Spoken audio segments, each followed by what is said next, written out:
சின்னையா என்று பணிவுடன் அழைத்தார்.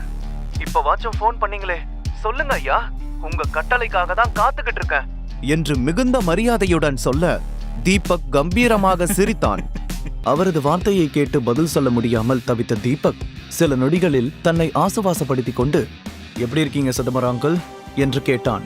சிதம்பரம் தீபக்கின் தாத்தாவான சிவகங்கை அரசர் விஜய ரகுநாத சேதுபதியின் மேனேஜர். தீபக் என்கிற தீபக் ராஜ் தான் அந்த சிவகங்கை சீமையின் வாரிசு, அந்த அரச வம்சத்தின் இளவரசன். தீபக் சிறு வயதில் சிவகங்கையில் இருக்கும் தன்னுடைய வைர மாளிகை என்ற அரண்மனையில் தான் வளர்ந்தான். அவன் சாப்பிட்டு வளர்ந்ததே தங்கத்தட்டில்தான். அந்த அளவுக்கு ஆடம்பரமாக வாழ்ந்த தீபக் இப்போது ஒரு சாதாரண குடும்பத்தில் வீட்டோடு மாப்பிள்ளையாக இருப்பதற்கும் ஒரு காரணம் இருந்தது.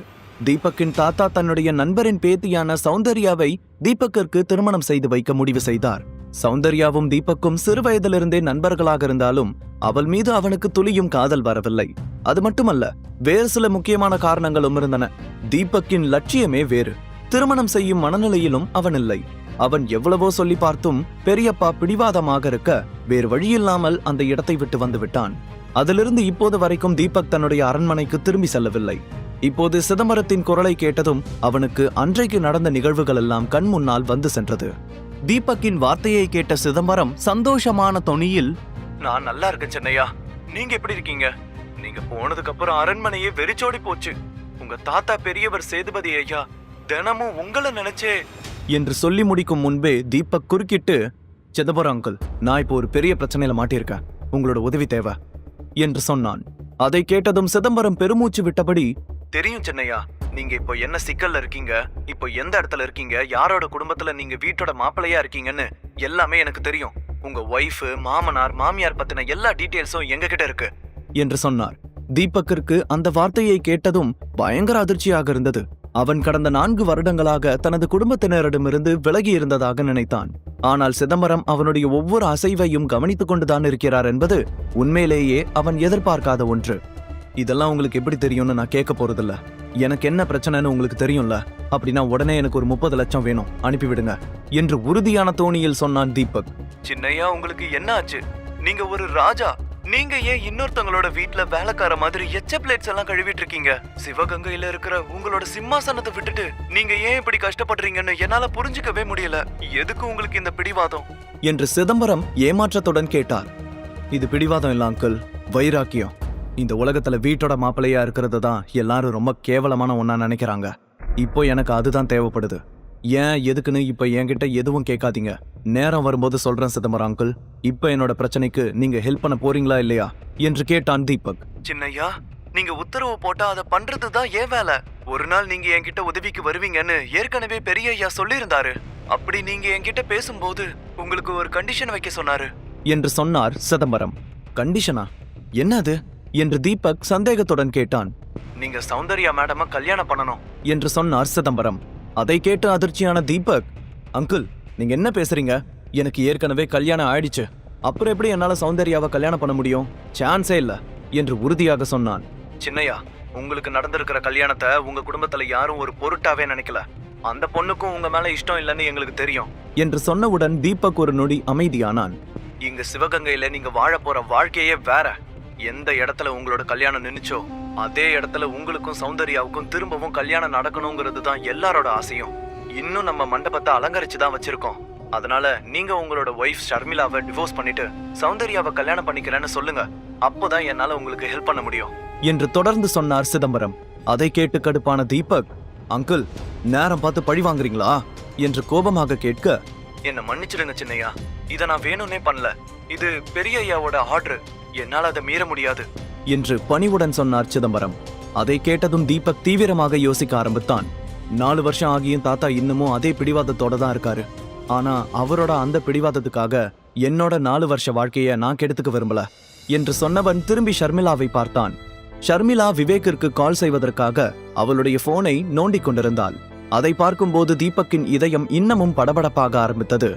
விவேக் மாதிரியான ஒரு சைக்கோ கிட்ட என்னோட பொண்டாட்டியை அனுப்ப முடியாது. அதை மட்டும் நான் பண்ணனா நான் அவளுக்கு ஒரு புருஷனாவே இருக்க தகுதி இல்லாதவன் ஆயிடுவேன் என்று மனதிற்குள் சொல்லிக் கொண்டவன் ஒரு பெருமூச்சு விட்டபடி, சரிங்க அங்கிள், நீங்க சொன்ன கண்டிஷனுக்கு நான் ஒத்துக்கிறேன். ஆனா எனக்கு 1 வருஷம் மட்டும் டைம் வேணும். நான் ஷர்மிளாவோட மனசு கஷ்டப்படாத மாதிரி அவளுக்கு புரிய வச்சு முறையா டிவோர்ஸ் வாங்கிட்டு சொன்ன மாதிரி 1 வருஷம் கழிச்சு சௌந்தர்யாவை கல்யாணம் பண்ணிக்கிறேன் என்று சொன்னான். அதை கேட்டதும் சிதம்பரத்திற்கு சந்தோஷம் தாங்க முடியவில்லை. சின்னையா, நீங்க நிஜமாதான் சொல்றீங்களா? இந்த விஷயத்தை கேட்டா பெரிய ஐயா எவ்வளவு சந்தோஷப்படுவார் தெரியுமா என்று சிரித்து கொண்டே சொன்னார். உடனே தீபக், சரி, எனக்கு இன்னொரு ஹெல்ப்பும் வேணும். 30 லட்சத்தோட சேர்த்து எனக்கு SV குரூப்ஸ் கம்பெனியும் வேணும் என்று சொன்னான். என்ன, SV குரூப்ஸா? ஆனா எதுக்காக அதை கேக்குறீங்க என்று சிதம்பரம் சந்தேகத்துடன் கேட்க, அதை பத்தி நான் உங்களுக்கு அப்புறமா தெளிவா சொல்றேன். நான் கேட்டதை எனக்கு பண்ணி கொடுங்க என்று தீபக் சொன்னான். அதை கேட்டு சிதம்பரம் சிரித்துக்கொண்டே, சின்னையா, நீங்க தெரிஞ்சு சொன்னீங்களா இல்ல எதர்ச்சியா சொன்னீங்களான்னு தெரியல. நான் இப்போ SV குரூப்ஸ்ல தான் இருக்கேன் என்று சொன்னார். தீபக் ஆச்சரியத்துடன், என்ன, நீங்க SV குரூப்ஸ்ல இருக்கீங்களா என்று கேட்டான். ஆமா சின்னையா, நம்ம ஷேர்ல தான் இந்த கம்பெனியே ரன் ஆயிட்டு இருக்கு. நீங்க உடனே இங்க கிளம்பி வாங்க. நான் அதுக்குள்ள இத வாங்குற ஃபார்மாலிட்டிஸ் எல்லாத்தையும் முடிக்கிறேன் என்று சொன்னார் சிதம்பரம். வாவ், நான் இதை எதிர்பார்க்கவே இல்ல. நான் கொஞ்ச நேரத்துல உங்களுக்கு கால் பண்றேன் என்று சந்தோஷமாக சொல்லியபடி போனை கட் செய்தான் தீபக். போனை கட் செய்ததற்கு பிறகு தீபக்கின் முகத்தில் ஒரு நிம்மதி பரவியது. அவனுக்கு சிதம்பரத்தை பற்றி நன்றாகவே தெரியும். பேச்சில் அவரை யாராலும் மிஞ்ச முடியாது. அவருக்கு 60 வயது ஆகியிருந்தாலும் இன்னமும் இளைஞனைப் போல சுறுசுறுப்பாக வேலை செய்து கொண்டிருந்தார். இப்போதைக்கு அரச குடும்பத்தின் மொத்த பிசினஸையும் அவர் தன் தோளில் சுமந்து கொண்டிருந்தார். அந்த அளவுக்கு மிகவும் விசுவாசமான திறமையான மனிதர். தீபக் ஷர்மிளாவை ஒருமுறை பார்த்துவிட்டு, நான் சீக்கிரமே சிதம்பரத்தை பார்த்து செக்க வாங்கணும், அப்பதான் என்னால ஷர்மிளாவை விவேக் கிட்ட போக வைக்காம தடுக்க முடியும் என்று தனக்குள் சொன்னவன் வேகமாக அங்கிருந்து ஒரு ஆட்டோவை பிடித்து SV குரூப்ஸுக்கு சென்றான். இன்னொரு பக்கம் சிதம்பரம் தீபக் போன் செய்த விஷயத்தையும் அவன் திருமணத்திற்கு சம்மதம் தெரிவித்த விஷயத்தையும் சிவகங்கை சீமை சமஸ்தானத்தில் இருக்கும் பெரிய ஐயா சேதுபதியிடம் போன் செய்து சொன்னார். அதை கேட்ட சேதுபதி ஆச்சரியத்துடன், சிதம்பரம், நீ சொல்றது உண்மைதானா? நிஜமாவே என் பேரன் போன் பண்ணி இந்த விஷயத்த சொன்னானா என்று கேட்க, ஆமாங்க பெரிய ஐயா, அவர் கல்யாணத்துக்கு சம்மதிச்சது எனக்கும் ஷாக்கா தான் இருந்துச்சு. ஆனா அவரு வாக்கு கொடுத்துட்டாரு, கண்டிப்பா சௌந்தர்யாவை கல்யாணம் பண்ணிக்குவாரு. ஆனா என்று சொல்லி கொஞ்சம் தயங்கினார் சிதம்பரம். என்ன ஆனா, எதுவா இருந்தாலும் சொல்லு என்று உறுதியான குரலுடன் சொன்னார் சேதுபதி. பெரியய்யா, தீபக் இப்போ கல்யாணம் பண்ணி இருக்கிற பொண்ணை டிவோர்ஸ் பண்ணிட்டு வரதுக்கு 1 வருஷம் டைம் கேட்டிருக்காரு என்று சிதம்பரம் சொல்ல, உடனே சேதுபதி சிரித்துக்கொண்டே, இவ்வளவுதானே, அவனுக்காக 4 வருஷம் வெயிட் பண்ணோம், இன்னும் 1 வருஷம் வெயிட் பண்ண மாட்டோமா? தாராளமா டைம் எடுத்துக்கிட்டோம் என்று சொல்லி சந்தோஷமாக போனை கட் செய்தார். 80 வயதிலும் கம்பீரமாக ராஜ கலையுடன் இருந்தவர் தனது பெரிய நரைத்த மீசையை பெருமையுடன் தடவிக்கொண்டார். தன்னுடைய மொத்த குடும்பத்தையும் அழைத்து தீபக்கை பற்றிய விஷயத்தை சொல்ல எல்லோரும் பயங்கர சந்தோஷப்பட்டார்கள், துரைசிங்கம் ஒருவரை தவிர. துரைசிங்கம் தீபக்கின் மாமா. தீபக் அரண்மனையை விட்டு சென்ற பிறகு அந்த முழு சொத்தும் தனக்குதான் என்று நினைத்தவர் இப்போது திடீரென அவன் திரும்ப வருவான் என்று சொன்னதும் அந்த அதிர்ச்சியை அவரால் தாங்கிக் கொள்ள முடியவில்லை. ஒருவேளை தீபக் திரும்ப வந்துவிட்டால் தன்னுடைய மொத்த சதிவேலையும் வெளியே தெரிந்துவிடுமோ என்று அவர் பயந்தார். எப்படியாவது அவனை திரும்ப வரவிடாமல் தடுக்க வேண்டும் என்று தீவிரமாக யோசிக்க ஆரம்பித்தார்.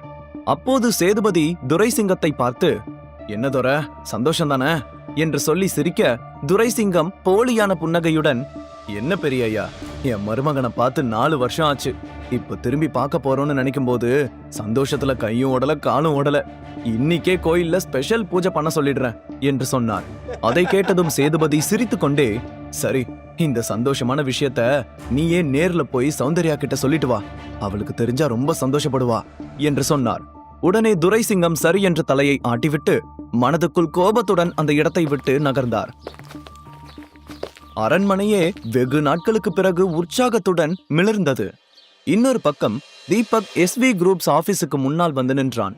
தீபக் வந்தது தெரிந்ததும் சிதம்பரம் வேகமாக அந்த பில்டிங்கை விட்டு வெளியே வந்தார். 4 வருடங்கள் கழித்து அவனை பார்த்ததும் சிதம்பரத்தால் அழுகையை கண்ட்ரோல் செய்ய முடியவில்லை. தீபக்கை அவர் தன்னுடைய சொந்த மகனைப் போலவே கருதினார். தீபக் நடந்து வரும்போது ஒரு ராஜா கம்பீரமாக யானை மேலே வருவது போல, அவனை சுற்றி பலர் மலர் தூவுவது போல ஒரு மாயை சிதம்பரத்துக்கு தோன்றியது. வெளி உலகத்திற்கு தீபக் ஒரு சாதாரண மனிதனாக இருந்தாலும் உண்மையில் தீபக் யார், எவ்வளவு 1000 கோடி ரூபாய்களுக்கு அவன் சொந்தக்காரன் என்ற விஷயமெல்லாம் சிதம்பரம் ஒருவருக்கு மட்டும்தான் தெரியும். தீபக் நினைத்தால் கண்ணிமைக்கும் நேரத்தில் SV குரூப்ஸை போல 10 கம்பெனிகளை வாங்க முடியும். சிதம்பரம் அருகில் வந்ததும் தீபக்கை கட்டி பிடித்து, எத்தனை நாளாச்சு உங்களை நேர்ல பார்த்து, இன்னமும் அப்படியேதான் இருக்கீங்க என்று கண்கலங்க சொல்ல, நீங்க கூட என்னவா, இன்னமும் சின்ன பையன் மாதிரி அப்படியே தான் இருக்கீங்க என்று தீபக் சொல்ல சிதம்பரம் வெட்கத்தில் சிரித்தார். சரி, கம்பெனியை வாங்குறதுக்கான ஃபார்மாலிட்டிஸ் எல்லாம் முடிஞ்சுதா என்று தீபக் கேட்க, உங்களோட கால் வந்ததுமே நான் எல்லாத்தையும் முடிச்சிட்டேன் சின்னையா, நீங்க சைன் பண்றது மட்டும்தான் பெண்டிங் என்று சொன்னார் சிதம்பரம். Very good. ஆனா அதுக்கு முன்னாடி எனக்கு ஒரு வேலை இருக்கு. இந்த கம்பெனியோட சேர்மேன் சேகர் தானே? அவரோட பெர்மிஷன் இல்லாம இந்த இடத்துல ஒரு விஷயம் கூட நடக்காதுன்னு சொல்றாங்க, அப்படியா என்று தீபக் கேட்க, நீங்க சொல்றது சரிதான் என்றார் சிதம்பரம். அப்படின்னா அவருக்கு கொஞ்சம் ரெஸ்ட் கொடுக்கலான்னு நினைக்கிறேன். சீக்கிரமே அவரை இந்த கம்பெனில இருந்து தூக்கி ஜெயிலுக்கு அனுப்ப ரெடியா இருங்க என்று சொன்னான் தீபக். அதை கேட்டு சிதம்பரம், எங்க இருந்தாலும் எப்படி இருந்தாலும் ராஜா ராஜாதான் மனதுக்குள் சிரித்து கொண்டவர், சின்னையா, இப்போ இந்த கம்பெனியோட மொத்த அதிகாரமும் உங்க கையில தான் இருக்கு. நீங்க என்ன வேணாலும் பண்ணலாம். நீங்க நினைச்சா தலைவர் பதவியில கூட உட்காரலாம் என்று சொன்னார். இல்ல அங்கிள், எனக்கு இப்ப எந்த பதவியும் வேண்டாம். இப்ப இந்த கம்பெனியோட வைஸ் சேர்மேன் யாரு என்று கேட்டான் தீபக். உடனே சிதம்பரம் கொஞ்சம் யோசித்துவிட்டு ஆதவன் என்றார். சரி, அப்படின்னா இன்னையில இருந்து ஆதவன் தான் SV குரூப்ஸோட நியூ சேர்மேன் என்று சொன்ன தீபக் ஆபீஸுக்குள் சென்றான். சிதம்பரமும் அவனுடன் இருந்ததால் அவனை யாரும் தடுக்கவில்லை. இன்னொரு புறம் ஷர்மிளா விவேக்கிடம் போனில் பேசிவிட்டு அவனை பார்ப்பதற்காக SV குரூப்ஸுக்கு வந்து கொண்டிருந்தாள். தீபக்கும் சிதம்பரமும் ஆபீஸுக்குள் நுழைந்ததும் ஒரு 32 வயது பெண் வேகமாக வந்து அவர்கள் இருவரையும் தடுத்து நிறுத்தினாள். அவளுடைய பெயர் ஷாலினி. சேகரின் தனிப்பட்ட PA-வாக அவள் இருந்தாள். அவளுக்கு சிதம்பரத்தையும் அடையாளம் தெரியாததால் 2 பேரையும் தடுத்து நிறுத்தி, யார் நீங்க? எப்படி பெர்மிஷன் இல்லாம நீங்க 2 பேரும் உள்ள வந்தீங்க என்று கோபமாக கேட்டாள். முழு கதையையும் கேட்டு மகிழ பாக்கெட் FM app டவுன்லோட் செய்யுங்கள். லிங்க் டிஸ்கிரிப்ஷனில் கொடுக்கப்பட்டுள்ளது.